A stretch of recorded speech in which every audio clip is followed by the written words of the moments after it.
सभी को सादर जय गुरुदेव। आज मैं सद्गुरु उपदेश का आगे का भाग पढ़ने जा रहा हूँ, तो आप सबका आशीर्वाद निहित है।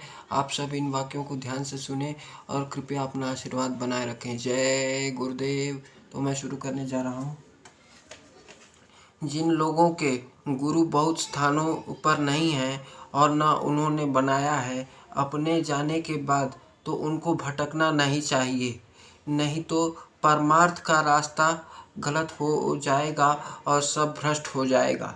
जो सेवक हैं वह गुरु को तन मन धन खर्च करके रात दिन उनकी सेवा में लगा रहता है और उनकी कृपा का पात्र बनता है। एक सेवक वह है जो गुरु की सेवा में एक दिन भी नहीं लगा पर नाम लेकर चला गया, ऐसे को वह गुरु का धन नहीं मिलता है। जिनकी सूरत तीसरे तिल से ऊपर हो गई, उनको गुरु मित्र के रूप में भी नहीं बनाना है। गुरु से जिसकी बातचीत होती है वह सदा तुमको आदेश देता रहता है। त्रिकुटी में गुरु का पूरा दर्शन होगा।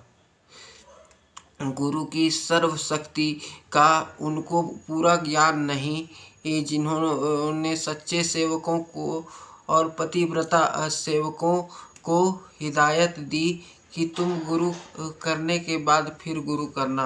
यह उनका ज्ञान केवल अपनी पूजा कराने का था, वरना आज तक किसी संत ने ऐसा नहीं किया। एक गुरु से विश्वास करने में कितने दिन लगते हैं, उसमें भी लाखों उधेड़ बुन में रहते हैं कि यह पूरा है या अधूरा है, सब कुछ जानता है या नहीं। अनेक प्रकार की भावनाएं उठती रहती हैं और इसी अरसे में 50 वर्ष गुजर जाते हैं।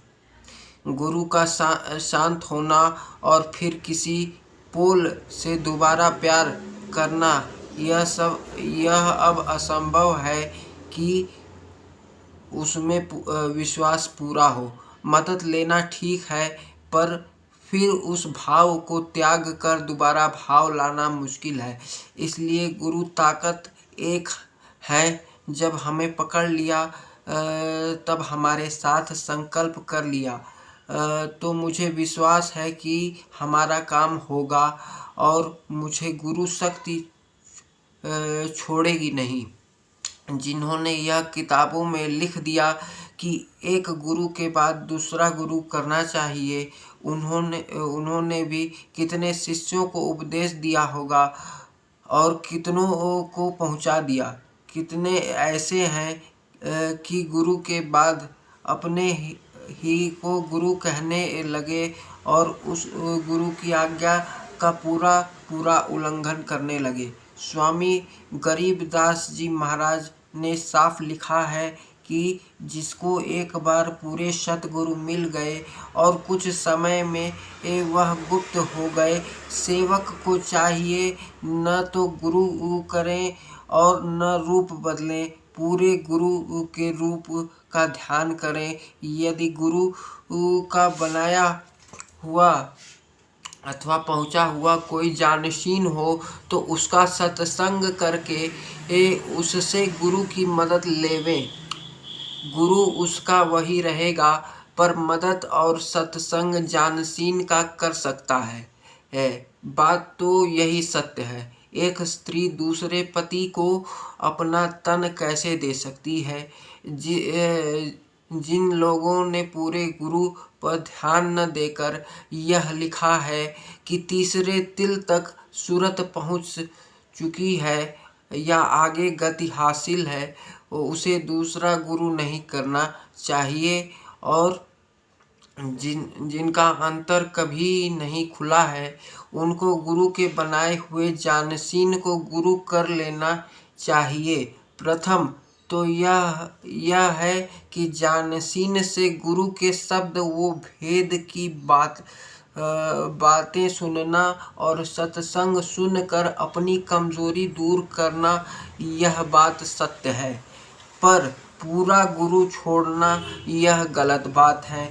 मान लीजिए आज आगरे के संत मत में अब कोई गुरु नहीं है और कितनों का तीसरा तिल खुल गया है और कितने अंधेरे में हैं और गुरु साहब ने किसी को अपना जानशीन बनाया भी नहीं है, तब तो ऐसी अवस्था में सबको उन स्थानों से निकल कर दूर हो जाना चाहिए और बाहर स्वामी जी के हिदायत के अनुसार संत सतगुरु की तलाश करें, वरना इसी तरह जीवन नष्ट होगा और लिखने के अनुसार सब अंधेरे में रहेंगे। नाम की टेक से गति हरगिज नहीं होगी। स्वामी जी महाराज ने स्वयं लिखा है, संत सतगुरु की खोज करो, नाम गुरु के पास है।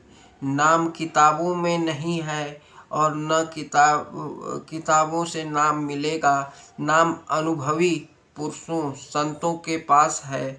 हमारे स्वामी जी महाराज ने हिदायत की थी कि संत जिस स्थान पर रहते हैं वहाँ कुछ वर्षों तक संत मत का उपदेश चलता रहता है। स्थान पुश्तैनी नहीं हुआ करते हैं।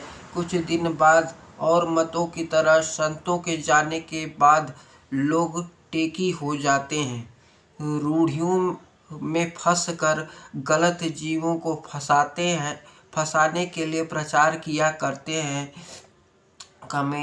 कमेटियाँ संत नहीं बना सकते हैं और न कमेटी जीव का कल्याण करती है। कमेटी केवल